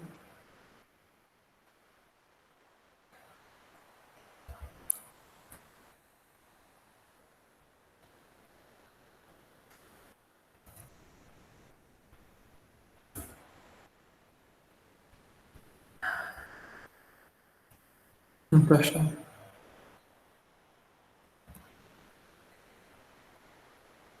Então tá OK, certo? Se eu apertar OK, tu vai direcionar para cá, P3.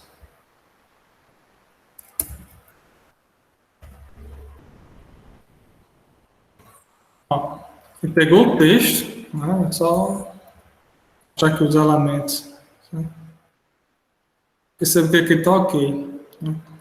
Eu aperto aqui, ó, e já faz alteração direto no conteúdo. Ó. Então, o próprio DOM aqui já alterou o conteúdo. Certo? Está bem poderoso. E aqui onde vem o perverso, certo? Que é o inner HTML. O que ele faz, pessoal? Ele é parecido com o text content, mas o text content foca no conteúdo. O inner HTML troca no HTML mesmo, foca no HTML mesmo. Então, o elemento que você recuperou, né? Tu consegue alterar o que tiver dentro dele para o HTML que tu quiser. Então, tu consegue criar uma div, tu consegue criar uma tabela completa, tu consegue ter uma tabela, incrementar elementos dessa tabela, colocar linhas a mais, que é até a ideia da prática. Né? Então, tu consegue manipular o HTML total daquele elemento. Certo? Então, aqui, ó.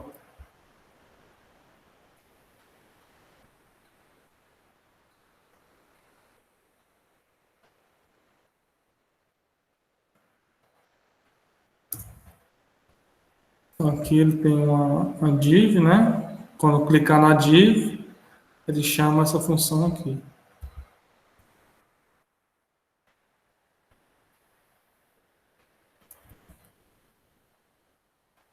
Então, ó, o que tem dentro dessa div, né?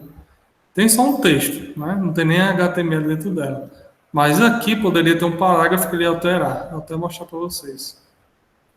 Então aqui, essa div aqui, quando eu clicar, né? Ela altera. Eu cliquei. Ó.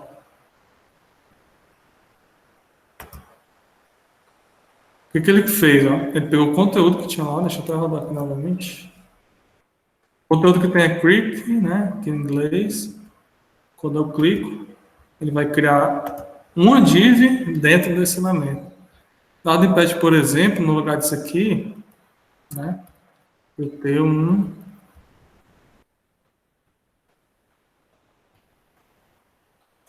parágrafo que seja.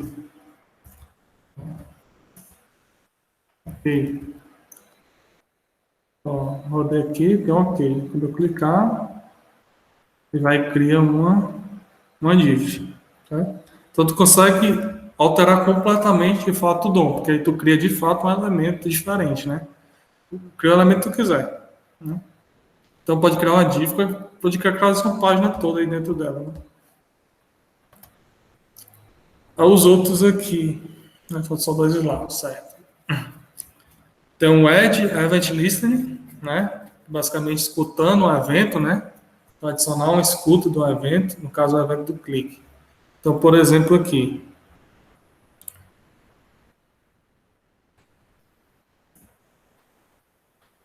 Ó, tem uma funçãozinha OK, chamar aqui de OK 4. Certo? E essa daqui.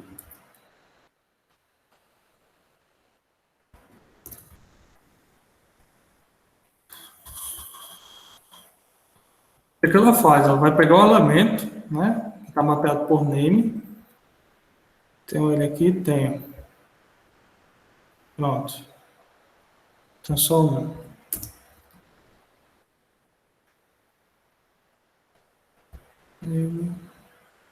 Aqui também. Deixa eu botar o name2. Name2. Aqui o elemento. Esse elemento eu vou adicionar um evento. Qual é o evento? De clique. Certo? Então, a partir desse momento, esse elemento aqui também ele vai ter a ação de clicar. E quando eu clicar, né? Quando eu clicar agora nele, ele sempre vai me mostrar o quê? Um alert. Pegando o valor que tiver no input. Certo? Vamos testar. Então, tá aqui ele. Percebe que eu estou clicando, ó, não tem ação nenhuma.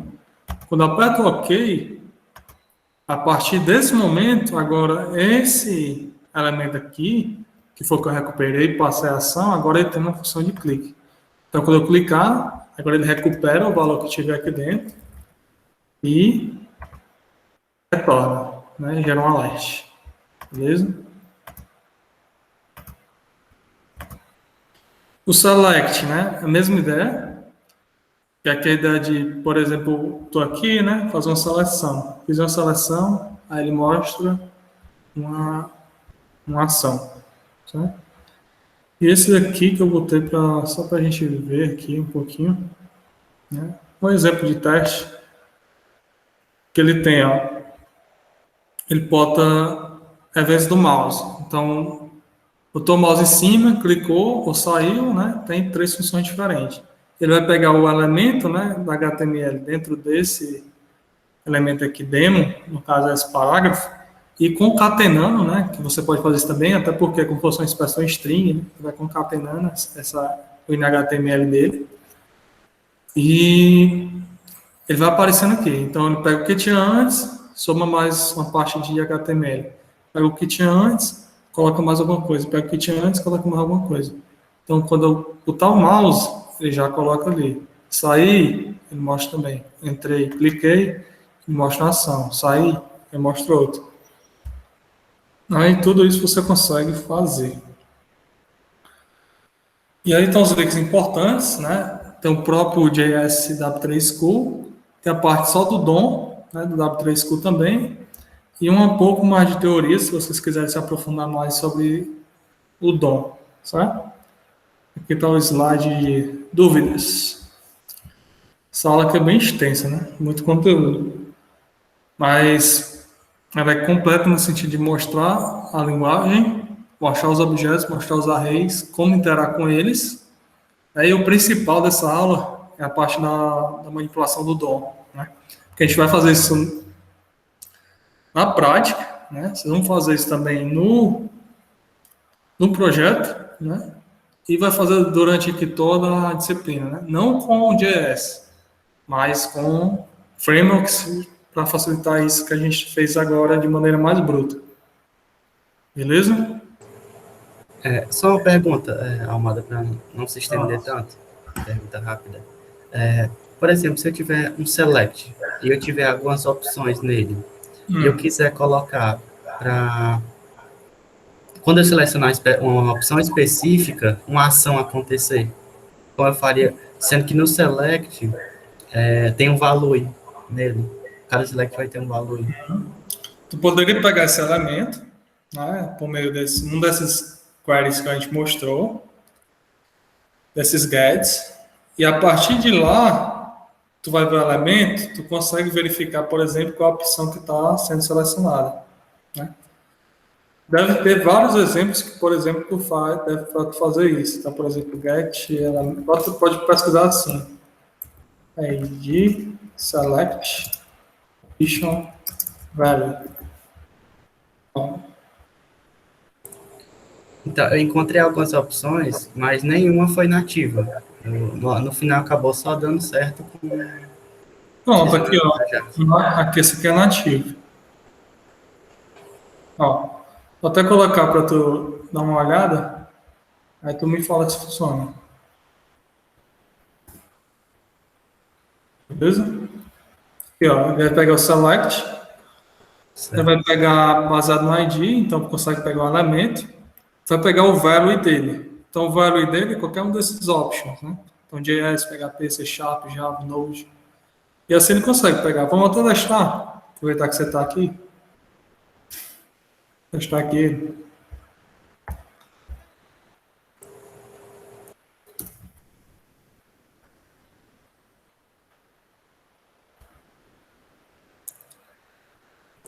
Você pode colocar tipo para quando você clicar em uma opção específica aparecer o nome Almada, por exemplo. Pronto, aqui, vamos testar ele aqui agora. Dentro do botão.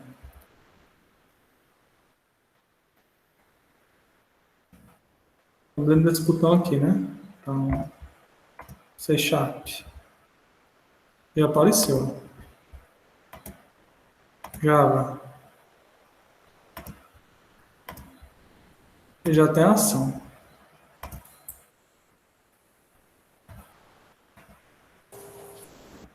Ele já tá funcionando, né? Aqui. Verdade. Obrigado. Beleza?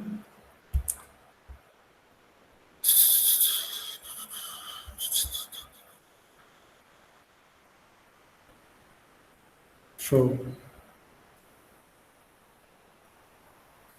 Aqui ele tá fazendo só depois de um clique. Eu nem sei porque que ele tá fazendo direto.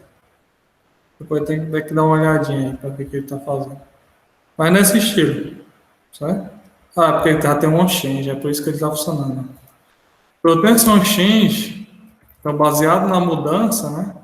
Ele já executa. Então, assim ele já vai funcionar do jeito que eu quero. JavaScript, C Sharp, ok. Eu pego C Sharp. Certo? O Node. Beleza? E é isso, cara. Cara, é um jeito massa de você achar sempre essas buscas que você quer. Tu vê que eu achei assim bem simples, né? Bota assim, ó. Bota o nome da função que você quer executar, por exemplo, nome do elemento que você espera que utilize e JS. Sempre vai ter alguém que já resolve.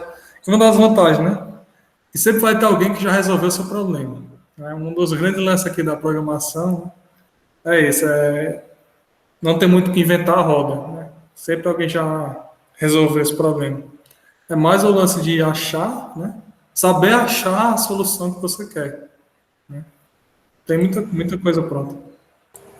Como seria a época da programação lá no começo, quando o pessoal não tinha fórum, não tinha quase nada? Para difícil. Viu? Foi na época que eu fiz graduação. 2010, cara, 2011 era bem difícil. Mas agora tem o Stack Overflow. Porque antigamente, por exemplo, você tinha que ir para um livro, né? E não era todo mundo que tinha acesso ao livro.